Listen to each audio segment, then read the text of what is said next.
సంక్షేమ పథకాలు చేద్దాం అనుకున్నా రైతులకి, లేకపోతే బలహీన వర్గాలకు, లేకపోతే వెనుకబడి ఉన్న వాళ్ళకి చేయలేని పరిస్థితి. మొత్తం నాకేసిర్రు మీరు. మొత్తం ఇష్టం వచ్చినట్టు వడ్డీలు తీసుకొని ఇష్టం వచ్చినట్టు అవసరం లేని ప్రాజెక్టులు చేసి, అరే ఎంత అవసరం ఉందో అంత అందియాలి మీరు. ఓ చెరువుకి నీళ్ళు అందియాలంటే దానికి సరిపడ పైపు ఇవ్వాలి. అడ్డగోళ ఖర్చులు పెట్టిర్రు. 50,000 రూపాయలు వాళ్ళకి పంట పండితే వస్తే 1,20,000 రూపాయలు భారం పడుతుంది ప్రభుత్వం మీద. ఎవరు కట్టాలి ఇదంతా? ఆడ బ్యారేజ్ కట్టినావు, సిగ్గు కూడా లేదు నీకు బ్యారేజ్ కట్టి. అరే బ్యాగేజ్ కుంగిపోయిందట. ఒకసారి వచ్చి అది ఎక్స్పాన్షన్ జాయింట్ అంటాడు వాడు కేటీఆర్. ఒకసారి వచ్చి ఈయన ప్రభుత్వం ఆడ పాత మంత్రులంతా పోయి క్రాకులు చూసి ఇట్లా అంటారు. సిగ్గాను ఉండాలి నీకు. నాగార్జున సాగర్ కట్టినాము, ఎన్ని సంవత్సరాలు అయింది? ఓ క్రాక్ చూపిపో. పోచంపాడు కట్టినాం మేము, పండిత్ నెహ్రూ వచ్చింది ఇనాగ్రేషన్ కి. పోచంపాడు కట్టినాం, పోచంపాడులో క్రాక్ చూపిపో. అరే ఓ బ్యారేజ్ కట్టినావు. బ్యారేజ్ అంటే 100 ఏళ్ళు దాని లైఫ్. 100 సంవత్సరాలు నీళ్ళు ఆపాలి, అది పారుదల ఇవ్వాలి రైతులకి, పబ్లిక్ ఇవ్వాలి. ఇది అటువంటిది మీరు చేసేది ఏంది? 5 ఏళ్ళు కాలేదు క్రాక్లు వస్తాయి. కంపెనీ వాడు అంటాడు డిజైన్ తప్పించారు నాకు, రాష్ట్ర ప్రభుత్వం ఇంజనీర్లు నాకు తప్పు డిజైన్ ఇచ్చారు అంటున్నారు. నువ్వేమో వచ్చి పెద్ద పొగిడి కాలర్లు పైకి వేసుకుంటున్నారు, మేము అది కట్టినాం ఇది కట్టినామని. కదా పరిస్థితి. ఇవాళ బ్యారేజ్ల మొత్తం దుబ్బాకి ఎదురు మంది వస్తారో చెప్పండి. రైతులు బస్సులు వేసి తీసుకుపోతా గేట్లన్నీ ఇప్పి పెట్టినాం. గేట్లు ఇప్పింది ఎవరు? TRS party. మన ఇక్కడ రాష్ట్రంలో అధికారంలో ఉన్నప్పుడు ఎన్నికల కన్నా ముందు ఎన్నికల ప్రక్రియ ఇంకా జరుగుతున్నది, ఇంకా ఓటింగ్ కాలే. అటువంటి టైంలో నీళ్ళు వచ్చి మొత్తం క్రాకర్ వచ్చి అది మొత్తం కుంగిపోతే గేట్లన్నీ నిప్పిరు మీరు భయపడి. ఏడ కొట్టుకపోయి ఏమవుతుందో అని, మా శవాలు ఎడబోతాయో అని చెప్పి భయపడి మీరు గేట్లు ఇప్పిర్రు. ఇప్పిన గేట్లు ఇప్పి పెడితే ఇలా కథలు చెప్తారా? ఇప్పుడు ఈ మేము గేట్లు వేసి పెడతాం. నీ నాయకులకి ఆయన మంత్రి హరీష్ రావుకి టైం దొరకలేదు రుణమాఫీ చేసి వాళ్ళ మామని అడిగి ఒప్పించుకోనికి. ఈ ఆలోచన మమ్మల్ని ప్రశ్నిస్తారు. అదేవిధంగా వచ్చి రైతు బంధు ప్రత్యేకంగా కాంగ్రెస్ ప్రభుత్వము రేవంత్ రెడ్డి గారు చెప్పిర్రు. అదేవిధంగా మన తుమ్మల నాగేశ్వరరావు మన వ్యవసాయ శాఖ మంత్రి కూడా ప్రత్యేకంగా ప్రకటించారు. మేము 100 ఎకరాలు ఉన్నోళ్ళకి, విపరీతంగా భూమిలు ఉన్నోళ్ళకి ఈ రైతు బంధు అనేది ఇవ్వము. ఇది పేద కుటుంబాలకి, పేద రైతులకి, సన్నకారు రైతులకి, బలహీన వర్గాలకు చెందిన రైతులకి, దళితులకి, గిరిజనులకి, ఇటువంటి బలహీన వర్గాలకే మేము రైతు బంధు ఇస్తాము. మొన్న కూడా ఎన్నికల కోడ్ ఉందని చెప్పి ఎన్నికల కమిషన్ ఆపడం జరిగింది.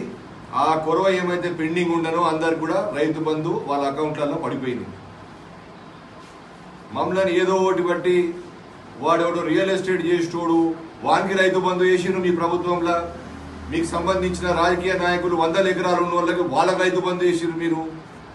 ఎవరు పడితే వానికి, వాడు వ్యవసాయం చేస్తుండా, వాడు చేస్తలేడా, వాడు పట్టణంలో ఉన్నాడా, వాడు ఊర్లో ఉన్నాడా, వాడి భూమి ఎక్కడ ఉంది, వాడు ఏమైనా సాగు చేస్తున్నాడా, ఏం పట్టించుకోలే మీరు. అడ్డి మార్ గుడ్డి దెబ్బ. మీకు ఎవరెవరు కావాలనో, ఎవరెవరికి మీకు ఆలోచనలు ఉండేనో అందరు రైతు బంధు చేసారు. మేము కాంగ్రెస్ ప్రభుత్వం అట్లా చేయము. ప్రత్యేకంగా మేము చెప్పినాము, బలహీన వర్గాలకి, ఆర్థికంగా వెనుకబడి ఉన్న వాళ్ళకి, అవసరమైన కుటుంబాలకి, సన్నకారు రైతులకే మేము రైతు బంధు ఇస్తాం. అది మేము స్పష్టంగా ఎన్నికల ముందు కూడా చెప్పినాం. ఇవాళ కూడా మళ్ళా పదే అది చెప్తా ఉన్నాం. ఇక వేరే విషయం, మీరు వచ్చేది మమ్మల్ని రైతులకి బోనస్ గురించి అడుగుతున్నారు. ఇవన్నీ కూడా మీరు 10 సంవత్సరాలు ఇక్కడ ఆర్థిక పరిస్థితి ఏందో అన్ని మేము ఇవాళ అసెంబ్లీలో ముందు పెట్టినాము.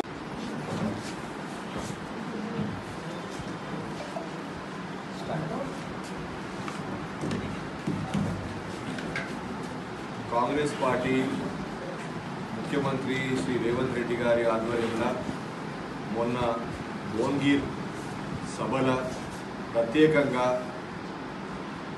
ఈ ప్రతిపక్ష పార్టీ వాళ్ళు అన్ని కలిబుల్లి మాటలు చెప్పడం, 10 ఏళ్లల్లో వాళ్ళు నిలబెట్టుకోలేని విషయాలన్నీ ఇవాళ వాళ్ళు వచ్చి నన్ను ప్రశ్నిస్తానికి ముందుకు వస్తాం. 10 ఏళ్లలో వాళ్ళు ఒక్క పని కరెక్ట్ చేసింది. వాళ్ళు కరెక్ట్గా చేసి ఉంటే ఇవాళ మేము అధికారం వస్తుంటామా? మొన్న భువనగిరి సభలో ప్రత్యేకంగా ముఖ్యమంత్రి రేవంత్ రెడ్డి గారు ఆగస్టు 15 తారీఖు ముందు రైతు రుణమాఫీ అవుతుందో 2 లక్షల వరకు ఎన్ని రుణాలు ఉన్నా కూడా మేము మాఫ్ చేస్తామని చెప్పి మాట ఇవ్వడం జరిగింది. ఇది గత 10 సంవత్సరాలల్లో టీఆర్ఎస్ ప్రభుత్వం 2014లో కేసీఆర్ ఇదే మాటలు చెప్పి అధికారానికి వచ్చిండు, దాన్ని నిలబెట్టుకోలేకపోయిండు. 2018లో ఇదే మాటలు చెప్పి మళ్ళా తిరిగి అధికారానికి వచ్చిండు, అది కూడా మళ్ళీ నిలబెట్టుకోలేకపోయింది. ఇవాళ చిత్తశుద్ధే లేదు వాళ్ళకి మమ్మల్ని ప్రశ్నించడానికి.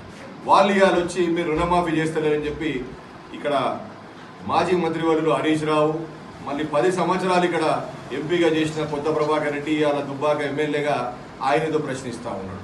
అరే 10 సంవత్సరాలు అద్దం పెట్టుకొని నీ ముఖం చూసుకోవాలి అద్దంలో. 10 సంవత్సరాలు నీకు ఏం చిత్తశుద్ధి ఉన్నది?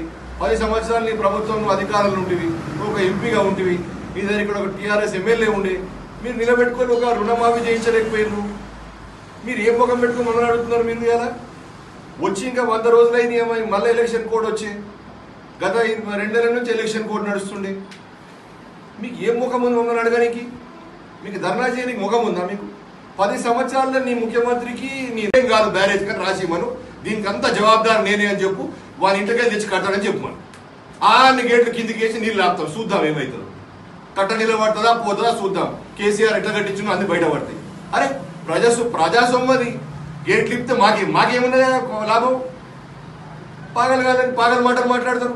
గేట్లే అరే ఇప్పిందే నువ్వు, గేట్లు వేయమంటున్నావు పా తీసుకురా, మొత్తం జవాబుదారీ నువ్వు స్టాంప్ పేపర్ మీద రాసి నీ ఇల్లంతా అమ్ముకొని నువ్వు కడతావని ఆయన డ్యామేజ్కి మొత్తం అన్ని బ్యారేజ్ల గేట్లు కిందికి వేస్తాం. మజాక్ అయిపోతున్నది మీకు. 10 సంవత్సరాలలో మీరు ఒక్కటి చేయరు. మీరు చెప్పింది మమ్మల్ని ఇది అంటారు. డబల్ బెడ్రూమ్లో ఇల్లులు, అలా దుబ్బాకలు కట్టిన డబల్ బెడ్రూమ్ ఇల్లు, వీళ్ళు వచ్చి మన వాళ్ళందరూ తెలుసు దుబ్బాక వాసులకి. అరే ఒకటి కరెంట్, ఒక డోర్ లేదు, ఒక కట్క లేదు, ఒక కరెంట్ లేదు, ఒక డ్రైనేజ్ లేదు, ఒక మోరీ లేదు, ఒక మంచి కనెక్షన్ లేదు. ఈడ్చి కట్టగా కాలుతుంది అంతే, గోడ ఊడిపోయి పడిపెట్టేట్టున్నది. ఇవన్నీ చూసి మేము ముందే అన్నాము, మేము ఇందిరా ఇల్లులు ఇస్తుంటే గదే ఇందిరా ఇల్లు ఇస్తామని చెప్పినాము. అప్పుడు తక్కువకి అవుతుండే ఇల్లు ఇప్పుడు మేము 5 లక్షల వరకు కేటాయిస్తామని చెప్పినాం. 22,000 కోట్ల రూపాయలు బడ్జెట్ల ఇందిరమ్మ ఇళ్ళ కేటాయించినాం.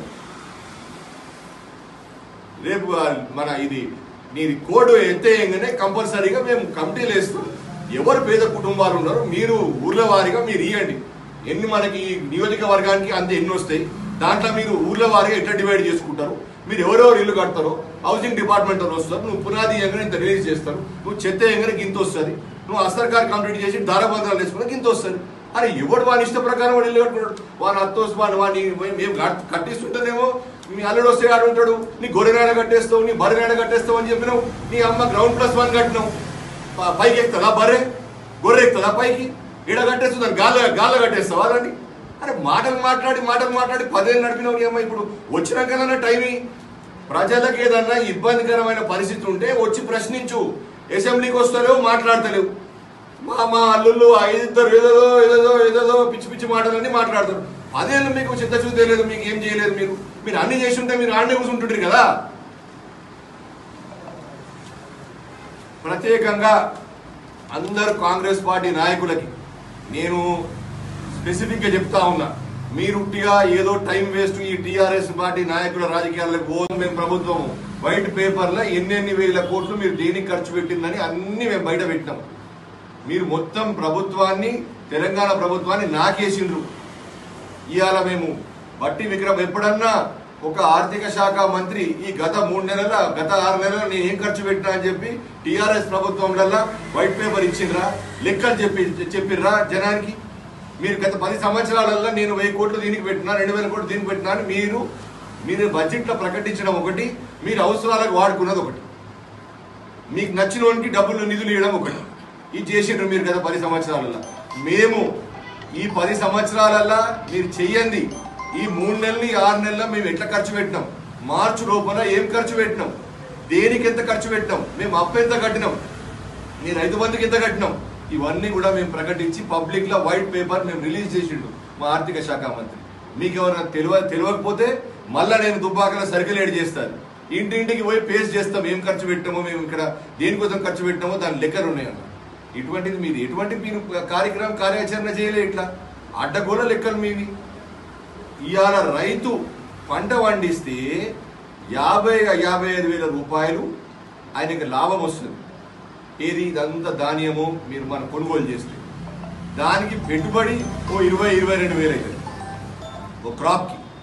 అటువంటిది మీరు కాళేశ్వరం ఎట్లా కట్టిర్రు? మీరు కాళేశ్వరానికి ఒక ఎకరానికి రైతు మీద 1,25,000 రూపాయల భారం పడుతున్నది. అరే వాడు కొనుగోలు చేసిన ధాన్యం వాడు అమ్ముకున్నా కూడా వాడికి డబల్ ఖర్చు అవుతున్నది ప్రభుత్వానికి. ఎందుకు పెంచారు మీరు కాళేశ్వరం? ఎవడు కట్టమన్నాడు పెద్ద పెద్ద చెరువులు? ఇష్టం వచ్చినట్టు మీ ఇష్ట అవసరానికి మీ అవసరానికి మీరు అడ్డగోల ఖర్చులు పెట్టిర్రు. ఇవాళ ప్రభుత్వాన్ని మొత్తం అప్పుల పాలు చేసిర్రు. ఏం నిధులు ఇస్తామనుకున్నా ఎటువంటి మేము